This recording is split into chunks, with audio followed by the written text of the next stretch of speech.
We had the last SCP, Howard. We had the last SCP. But before we read this one, I have to ask you a question. Are you a man of culture? Because I was listening 2 songs ago. We had the Bowsette song basically, with like she's in a castle. Now I will ask you if you know about Bowsette and how and other sets that have been created throughout the years of the internet, and if you do know a couple of them, which one is your favorite?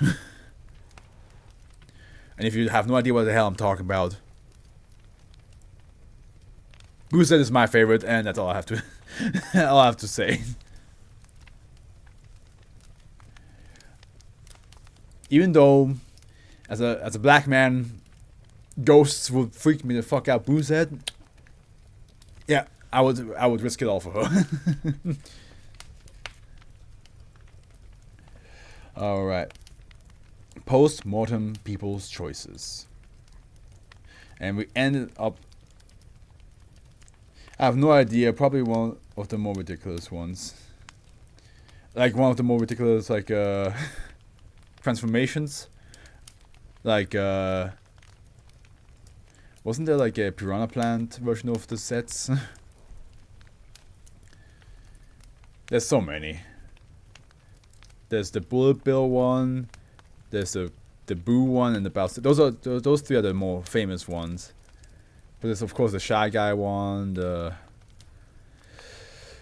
It's been a while since I've looked all the different types up. There's a blooper one. The blooper one is actually kind of nice too, to be honest. Euclid, seeing as SCP-1679 is relatively self-contained and problematic to contain in the traditional sense, the following procedures have been enacted to contain the anomaly. The internet connections of those people residing within SCP-1679 are to be monitored, and all direct photographs of -1 are to be corrupted, doctored, or destroyed if found on the computers of the inhabitants. Due to the casual nature of the area's citizenry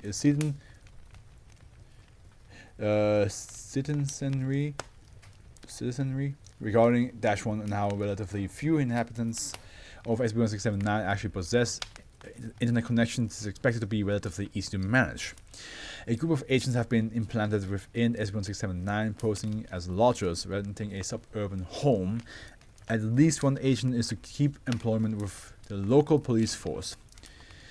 Public broadcasts featuring -1 are to be recorded by this group and transported physically on encrypted thumb drives to the nearest site the following recording.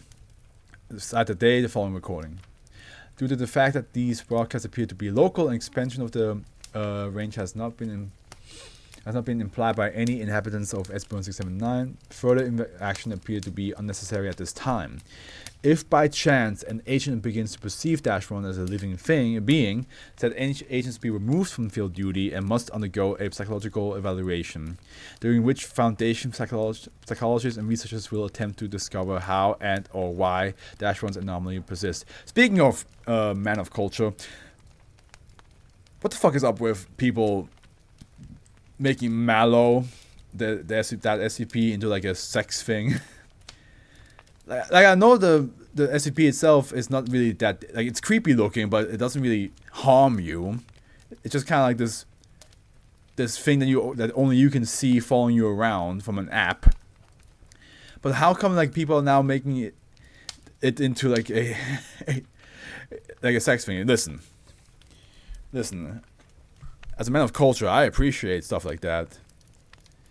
But at the same time, I'm like, the SCP itself doesn't really offer that. Well, Mallow was originally a fursuit, so yeah, 1 + 1 = 2. Yep, I see how it happened. However, due to the fact that such changes in perception have yet to be documented, it appears to be unlikely that this particular procedure will be necessary in the near future. Like, at the end, when I read the SCP originally, I was like, okay, this is kind of cool, and I like how like the main character is like now like, yeah, he's kind of just my buddy, even though I don't really want him around. He's kind of just a buddy to me now, acquaintance. And when I was looking up to Mallow to make the fucking thumbnail, the first couple of things I saw is all like female versions with big asses and big tits, and I was like, what the fuck? How did this happen? SCP-1679 is a town of Bellevue in location redacted. A small town with a population of 2,514 as of the 2008 census. -1 is mummified. -1 is a mummified corpse of a Mr. Basil Franklin McMaster, who has been the elected mayoral officer of SCP-1679 for the past 6 consecutive terms. Oh shit! I never actually. I haven't actually changed to this. I'm so stupid. -1 is situated in a wheelchair and is approximately 95 to 110 years old. It is believed to have died around age 79. It is unusually well preserved considering its age and circumstances, and much of its skin and other features are still intact. It wears a wet gray suit with a red tie and leans to the right of the wheelchair. -1 has never been witnessed moving, respiring, or making vocalization in public or in private. -1 is accompanied by between.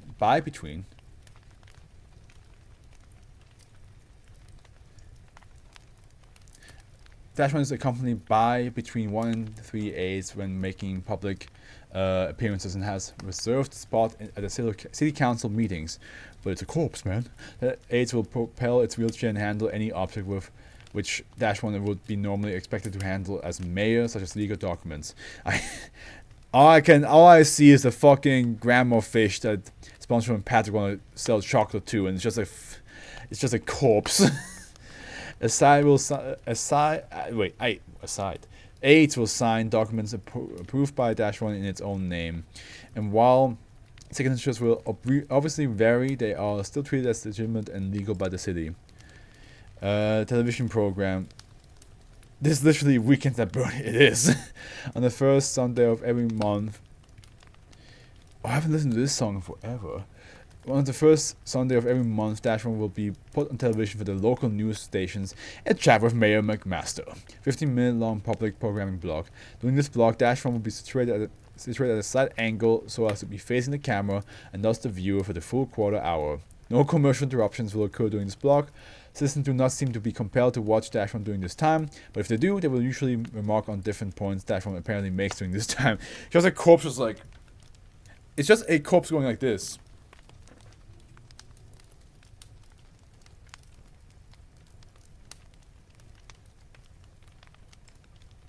For solid 15 minutes. For solid 15 minutes, and people are like, you know, he's making a fair point.